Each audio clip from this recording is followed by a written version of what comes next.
quand un malheur le frappe, quand une épreuve le touche, quand il n'atteint pas ses objectifs. Le problème, c'est que nous apportons des mauvaises réponses.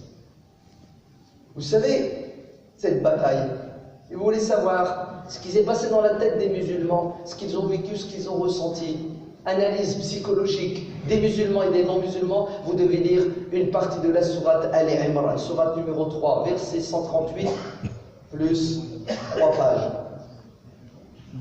Comment Allah, dans la sourate Al-Imran, nous parle et commente cette bataille. Le premier verset qui ouvre le commentaire, le rapport, vous savez c'est quoi? Qad khalat min qablikum sunanun. Vous savez ce que ça veut dire? Ça veut dire ce qui vous est arrivé, c'est pas la première fois que ça arrive sur terre. C'est déjà arrivé à des gens qui vous ont précédé. Il faut juste que vous étudiez l'histoire, en l'occurrence ici l'histoire des conflits, des batailles. Comme ça, vous allez tirer des leçons. Pourquoi parfois on perd, pourquoi on gagne? Parce que pour gagner une bataille, il faut se donner les moyens. Et pour perdre une bataille, il faut se donner les moyens de la défaite. En fait, vous savez ce qu'Allah dit? Il dit, vous n'êtes pas, vous, musulmans, malgré la présence de Muhammad sallallahu alayhi wa sallam parmi vous, malgré votre sincérité, votre piété, vous n'êtes pas le peuple élu, c'est-à-dire vous n'avez pas de passe-droit. Allez, il n'y a pas de piston. Vous êtes musulman, ok. Si vous voulez gagner la bataille, voilà ce que vous devez faire. Vous n'êtes pas musulman, ok, vous avez le droit aussi. Vous voulez gagner la bataille, voilà ce que vous devez faire. Et c'est lui qui fera ce qu'il faut faire, gagnera, qu'il soit musulman ou non musulman. La loi est la même. Les règles, les lois physiques, les lois militaires, économiques sont les mêmes pour tout le monde. Celui qui maîtrise s'en sortira. Celui qui est ignorant et qui ne connaît pas perdra, fût-il, vous savez qui? Le messager de Dieu. Regardez, Allah à un moment donné, il dit, si vous saviez combien de prophètes sont morts au champ de bataille. Pourtant ce sont des prophètes et ils sont morts. Oui, un prophète peut perdre la bataille. Pourquoi il perd la bataille? Parce qu'il ne s'est pas préparé pour la gagner. Tout simplement. C'est pas parce que tu es prophète, c'est parce que tu es musulman que tu as une garantie de réussite à 100%. La foi est une chose, mais elle n'est pas suffisante. Est-ce que vous avez compris? Croire en Allah, obéir à Dieu, suivre le Coran et la Sunna, c'est nécessaire, c'est obligatoire, mais ce n'est pas suffisant, car le prophète suivait le Coran, les Sahaba suivaient le Coran et la Sunna, et ils ont quand même perdu. Pourquoi ils ont perdu? Pour des raisons spirituelles? Pour des raisons religieuses? La première des raisons qui explique leur défaite, c'est la désobéissance à qui? Au prophète? Pas du tout. Au chef de l'armée.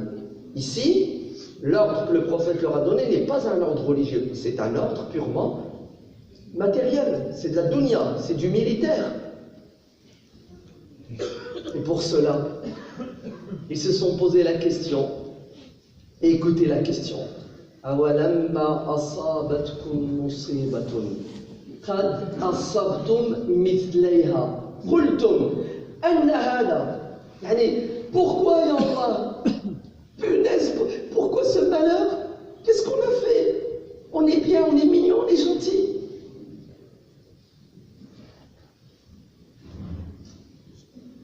On n'a rien fait. Le mec est rentré, il nous a tous tués. On était à la mosquée, ya Allah, on est venu prier. Il y en a, ils sont venus 2 heures avant pour faire le Jumu'ah. Et le mec est rentré, il joue à GTA 5 avec les musulmans dans la mosquée, il les tue tous. Ya Allah, pourtant on avait le dos. On se pose la question, pourquoi? Vous voulez la réponse? La réponse, elle est terrible. Qul huwa min indi anfusikum. C'est ce que ça veut dire? C'est-à-dire c'est de votre faute. Voilà. Vous allez me dire, ah non, là t'exagères là. Là c'est de l'autoflagellation. Là c'est, on se fait tuer et c'est de notre faute. Allez, on se fait hagga tous les jours et c'est de notre faute. Écoutez, c'est pas de ma faute, c'est Allah qui le dit, c'est pas moi. Les Sahaba subissaient l'injustice depuis 15 ans. Abu Sufyan et 3000 tarés, islamophobes, haineux, sans limite, sans foi ni loi, viennent les tuer. Les musulmans sincères qui sont dans le droit chemin, qui sont des opprimés, perdent la bataille, et Allah dit, c'est de votre faute. Vous savez pourquoi? C'est d'abord la faute des musulmans, avant que ce soit la faute d'Abu Sufyan. Parce que c'est normal que les terroristes de la Mecque cherchent à se buter. Pourquoi? Tu crois que Shaitan il veut du bien? L'islamophobe raciste, c'est normal qu'il cherche à manger du musulman. C'est sa nature, c'est son but, c'est son objectif. Le problème, il n'est pas chez lui. Le problème, il est chez toi. Est-ce que toi, tu t'es préparé, tu as mis 2 côtes de maille, pour éviter qu'il te mange? Si tu n'as rien fait, et le mec, il te saute dessus, il te mange, c'est de ta faute. C'est ce qu'Allah dit aux Sahaba. Je sais que vous êtes dans la vérité. Je sais qu'ils sont dans le mensonge. Mais moi, je ne peux rien pour vous. Attendez, quand même, je ne vais pas faire le boulot à votre place. Voilà, c'est ça le problème des musulmans. Les musulmans pensent que parce qu'ils sont musulmans et ils disent Inch'Allah, ils sont sûrs d'avoir gain de cause. Ils sont sûrs de réussir. C'est pas vrai. Avoir la foi, suivre le Coran et la Sunna, aimer Dieu et le prophète, faire les prières à l'heure, tout ce que vous voulez, ce n'est pas suffisant pour réussir. Vous savez qu'est-ce qu'il faut? Il faut ce qu'on appelle as-sunan. C'est ce que ça veut dire, sunan? Ça veut dire, il y a des règles, il y a des lois. Tu les connais, tu mets en application, là, tu vas réussir. Sinon, au suivant, on va tous y passer. Vous allez me dire, alors très bien, ok, c'est de notre faute. On doit faire quoi? Oui, il faut faire, après avoir essuyé les larmes, et il faut penser et réfléchir. Allons-y, qu'est-ce qu'il faut faire? Il faut tout faire pour que le malheur ne se répète pas. Allez, il faut, en amont, penser, réfléchir, calculer pour éviter une deuxième défaite, un deuxième malheur. Tout simplement. Il ne faut pas dire, c'est arrivé, ouais, super, ils sont morts dans la mosquée, le vendredi, ce sont des martyrs, ils sont au paradis. Enlevez les frères qui font la garde, là. Ouais, envoyez un SMS, venez nous tuer là, c'est vendredi, au moins on ne paiera plus d'impôts, on n'aura plus de soucis avec nos enfants, venez nous tuer. Il n'y a que c'est bien de mourir le vendredi avec le wudu pendant le jour. Allez, comment? On est suicidaire? C'est un crime ce qui s'est passé. Et nous sommes en partie responsables. C'est Allah qui le dit, la défaite de Uhud, ce n'est pas à cause des islamophobes. La défaite d'Uhud, c'est à cause de ceux qui ne font pas ce qu'il faut faire. Tout simplement. Ouais, tu veux qu'on fasse quoi? Je vais vous le dire. Allô? Branton, pourquoi tu as tué 50 musulmans, 49? Vous savez pourquoi? Parce que Mskin, regardez comment je vais parler de lui. Mskin, le pauvre, ça fait 30 ans qu'il subit un bourrage de crâne.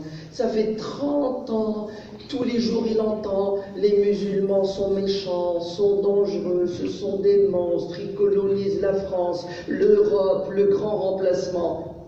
Wallah, si j'étais à sa place, j'ai peur des musulmans. J'ai la haine des musulmans et je bute du musulman matin, midi et soir. Et nous tous, on réagirait de la même façon.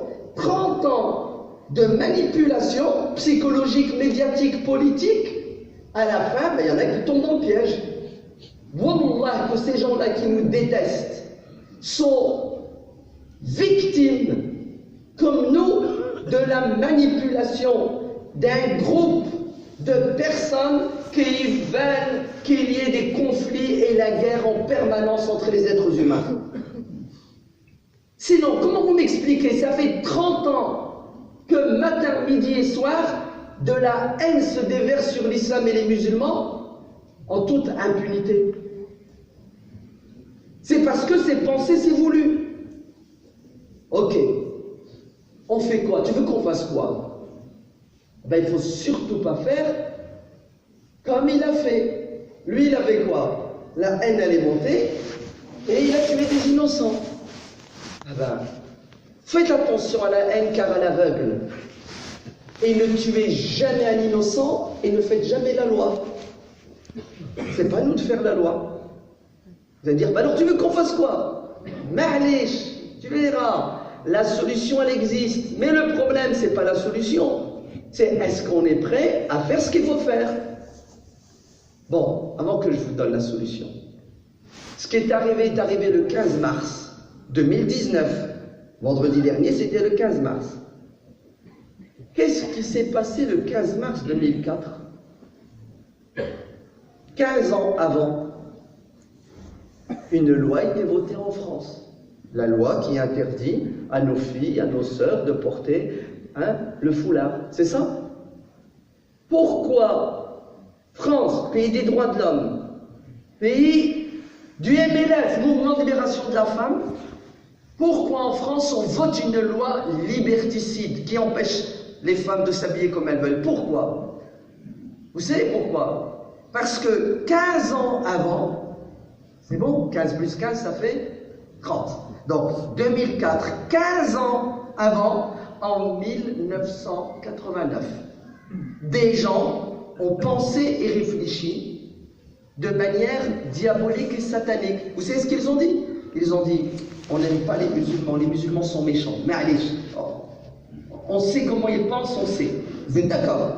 Comment on va faire pour éliminer les musulmans? Comment on va faire pour restreindre les droits des musulmans? Comment on va faire pour mettre les musulmans tout en bas de la société? Comment on va faire pour, pour buter du musulman? Psychologiquement, économiquement, médiatiquement, intellectuellement, religieusement, et pourquoi pas physiquement. Vous avez compris? Ils sont assis et ils pensent, ils réfléchissent. Et ils ont trouvé la solution. Vous savez quoi? On va créer un faux problème. C'est quoi? C'est 3 filles qui ont un foulard. Et on va dire que ça, c'est le danger. Et depuis 1989, la stratégie islamophobe de diabolisation des musulmans et de l'islam a commencé. Et en 15 ans, ils ont préparé les esprits. Ils ont fait douter les gens. Après, les gens ont commencé à avoir peur. Après, la peur, c'est la haine. Ben, vous savez ce qu'ils ont fait 15 ans plus tard? Le 15 mars 2004, on a voté une loi. Plus de 560 députés disent oui, il faut interdire le foulard. C'est pas possible. Les députés, les enfants de Marianne, les enfants de la liberté, oui. Vous savez pourquoi? Parce que ça fait 15 ans que les députés subissent un bourrage de crâne. Ça fait 15 ans que les députés subissent une pression. Et la loi est passée dans le normal. Non, pas dans le normal. On a tout fait pour que ça marche. 15 ans plus tard, 2004-2019, on a à nouveau gonflé les gens en leur disant le problème de la terre tout entière et de l'univers et de l'espace, c'est l'islam et le musulman. Ben, ne vous étonnez pas que des gens comme ce nouveau néerlandais, non, c'est pas un néo-zélandais, c'est un vrai Français.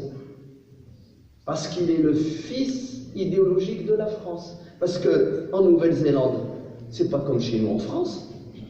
Ouskek, c'est parce qu'il est en contact avec les idéologues islamophobes français tels que Camus, Houellebecq, Zemmour. Zemmour. D'ailleurs, son nom, c'est une honte pour la France, Zemmour. C'est une honte quand même pour la France. Il aurait dû s'appeler Michelet, ouais. Tous ces gens qui répandent la haine, le mec, Miskin, Il n'est que le fruit. Il faut regarder l'arbre. L'arbre, c'est quoi? C'est une minorité de personnes chez nous en France qui sont racistes, islamophobes. Vous allez dire, ok, c'est bon, on a compris d'où vient le mal. Tu veux qu'on fasse quoi? Je vais faire une pause, et vous aussi vous allez faire une pause.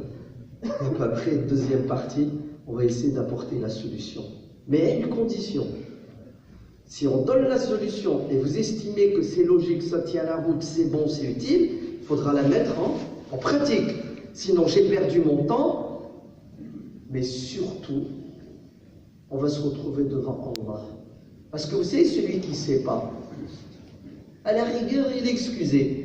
Mais celui qui sait qu'il ne fait pas, il est mort. Vous avez compris? Parce qu'il va commettre un péché. Vous savez lequel? Non-assistance à communauté en danger. Tout simplement. Non-assistance à communauté en danger. Allah nous donne l'intelligence pour bien comprendre la religion. Qui nous aide à être de bons musulmans. En privé et en public, dans le fond et dans la forme. Allah nous donne la sincérité dans nos actes et nos paroles. Qu'il nous aide à éduquer nos enfants pour qu'ils soient meilleurs que nous. Il les préserve et protège des méfaits, des dangers du numérique. Allah fasse miséricorde à nos parents. Qu'il efface leurs péchés, qu'il leur donne le paradis sans limite. Allah donne la force à nos frères et sœurs qui combattent l'injustice partout sur terre, de patienter, de résister, et qui leur donne la victoire contre les oppresseurs et les tyrans et les despotes. Amin wa alhamdulillah.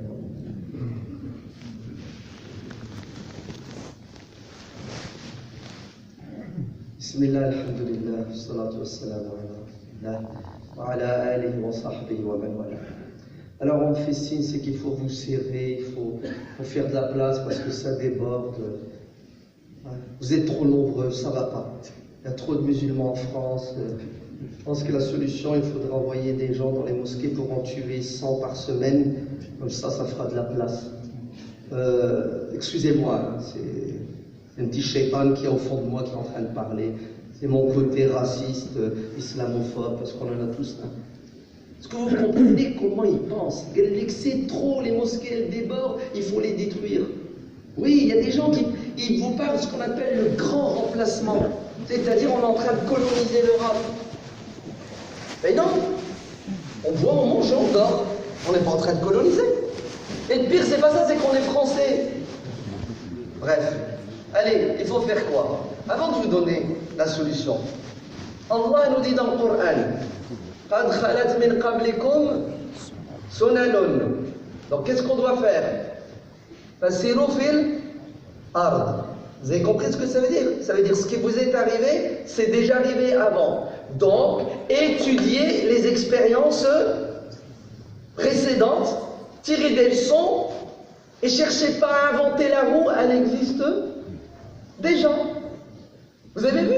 On perd du temps en croyant que la solution n'existe pas et il faut qu'on la trouve. Bon, allez, bismillah, venez. Allah il nous dit de voyager dans l'histoire pour tirer des leçons. Est-ce qu'il y a des gens avant qui ont subi la même chose que nous? Est-ce qu'il y a des gens qui ont vécu ce qu'on est en train de vivre? Mais bien sûr. Les premiers, pour ne pas aller trop loin dans l'histoire, qui ont vécu ce que nous vivons, ce sont nos cousins. Nos cousins. Et en plus, le Coran n'arrête pas de nous parler de nos cousins, les Banu Israël, les Juifs. Ben oui. Vous savez ce qu'ils ont vécu, les Juifs, au début du siècle?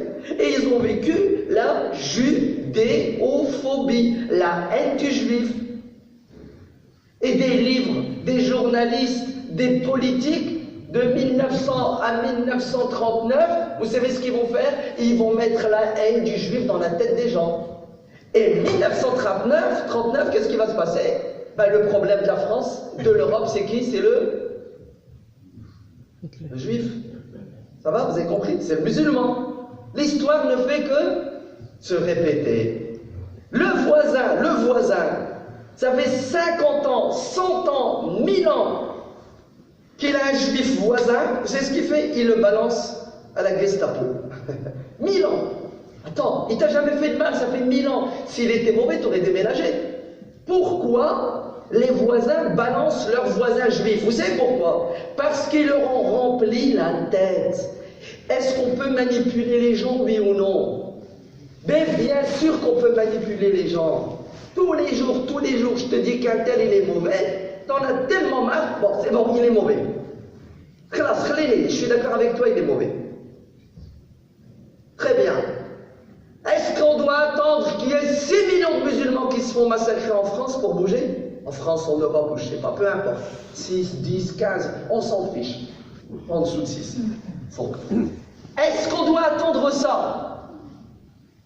Non. Allah nous dit, regardez ce qui leur est arrivé. Il ne faut pas que ça vous arrive. Très bien. Qu'est-ce qu'ont fait nos cousins pour que ça ne leur arrive pas? Ils ont fait quoi? Vous savez ce qu'ils ont fait? Parmi les choses qu'ils ont faites, ils ont fait voter une loi à l'Assemblée nationale. Une loi. Toute personne qui exprime sa haine envers un juif, il est mort. 40 000 euros, 5 ans de prison. Bref, en tout cas, il est mort. Si tu as un peu d'intelligence et que tu n'aimes pas dans ton cœur un juif, tu le gardes dans ton cœur ou chez toi dans ta maison. Tu le dis pas en public. Et entre nous, c'est ce qu'on veut, parce que les gens ont le droit de détester l'islam et les musulmans. Ça ne nous empêche pas de dormir que quelqu'un me déteste. Ça ne m'empêche pas de dormir. D'ailleurs, Allah n'a pas créé les gens pour qu'ils soient tous musulmans. Et Allah n'interdit pas aux gens de détester l'islam et les musulmans. Ce qui est interdit, c'est de faire du mal à quelqu'un, avec sa bouche ou avec ses actes, ou d'inciter quelqu'un à faire du mal à quelqu'un. Écoutez, aujourd'hui, en France, vous croyez qu'il n'y a pas des gens qui détestent les juifs? Il y en a, mais ils sont obligés de là. Après, on va me dire, je dis des gros mots. Bref, ils sont obligés de se taire. Vrai ou faux? Qui c'est qui les empêche de parler? Ce qu'on appelle une épée de Damoclès. Pas l'arabe. En français, tu sais ce que ça veut dire? Ça veut dire la loi va te condamner. Le mec il réfléchit. Non, j'ai pas envie d'aller à la prison. J'ai pas envie de payer 40 000 euros. Laissez-moi, j'ai pas envie de perdre mon boulot. Ça marche ou ça marche pas? Bon, laissez les juifs. On va prendre plus proche. Les homosexuels. Oh, qu'est-ce qu'ils sont mignons, les homos. Les homosexuels, avant les années 60, ils étaient considérés comme quoi, en France? Des malades. C'est ce que veut dire un malade. Ça veut dire psychiatrie. Des malades. Et si tu veux insulter quelqu'un, tu lui dis que c'est un... Voyez les lettres de l'alphabet, là. Ouais. Vrai ou faux? Les homos rasaient les murs. Qu'est-ce qui va se passer en France? Les homos vont se battre. Pourquoi? Pour exister dignement. Est-ce qu'ils vont y arriver? Regardez ce qui va se passer. Une loi va être votée à l'Assemblée nationale. Une loi contre l'homophobie. C'est-à-dire, tu exprimes ta haine, tu incites quelqu'un à avoir de la haine envers un homosexuel, t'es mort. Oh là, je comprends rien. On a des exemples de gens qui ont souffert, des communautés qui ont souffert, et nous souffrons depuis 30 ans, on n'est même pas capable de faire ce que les homos ont fait.